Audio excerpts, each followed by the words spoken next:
So we are talking about Sadguru Sadafaldeo Maharaj.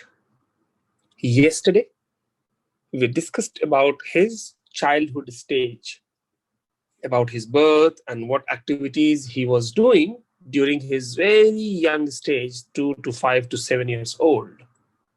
And we discussed that he was rejected by the then scholars for teaching Sanskrit to him because they said that you are not eligible. So thereafter, Sadguru Sadafaldeo Maharaj returned to his native place with his own disappointment, and then he started his own practice. And in fact, later on, he had described in Swarved also that since his age 2, when he started meditating at that age itself, he had felt, or 2 or 5, whatever age we say, but during that time, at a very, very young stage when he was meditating, he had felt that there is someone invisible, someone is putting 2 fingers on the top of his head. He was perplexed. What is this? Who is doing this? But he, being a very small child, couldn't understand what exactly it is and who is doing it. Later on, he realized and he understood what that power was, which was actually guiding him since that time itself. So thereafter, once Sadguru Sadafaldeo Maharaj returned to his native place, he started meditating on his own, and he did, during his journey, he did rigorous penance for 17 long years. He went to many different places nearby, and people around him, those who neighbors and other people seeing him, they decided to create a cave for him near his place, literally at some distance. And then he started meditating in that cave itself. And he started without meeting anyone, without eating, without doing anything else, just meditating. And he was very much sure that some spiritual divine power will definitely guide him one way or another. And there was a very interesting event happened with him. That was in year 1915. That time probably he was roughly around 27, 28 years old. And he was meditating in the cave. And he mentioned that, don't disturb me for the next any number of days. I'm not going to talk to anyone. I'm not going to see anyone. Just don't come to me. And he was meditating on his own.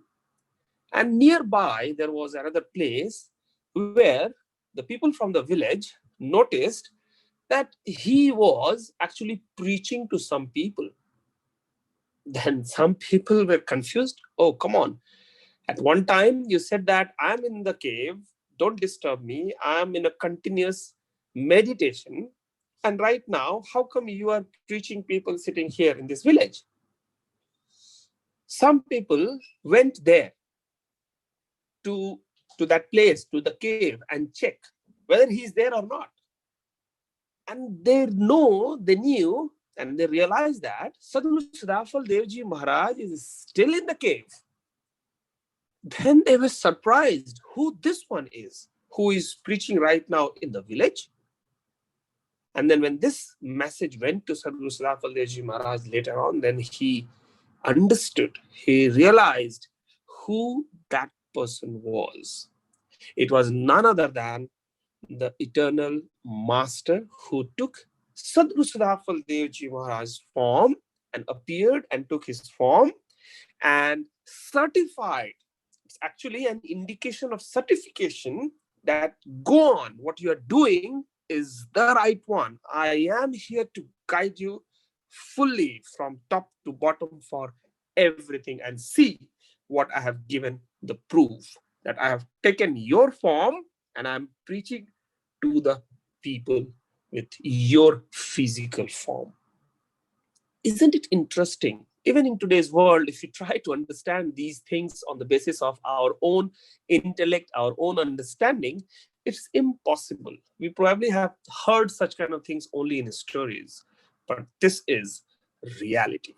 That eternal master formed Sadguru Sadafaldeo Maharaj's physical form, actually created, and then he was preaching exactly in a same form the way Sadguru Sadafaldeo Maharaj looked.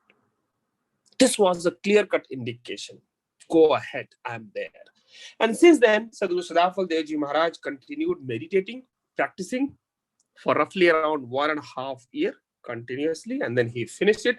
And from there onward, he started disseminating the knowledge of Brahma Vidya, the knowledge of Brahma Vidya to the normal people. And he did that since 1917 to 1920. And the spiritual power, the spiritual experiences, what he had achieved, he started letting people know. And that's how people at that time point had given them a name, Vijnanand.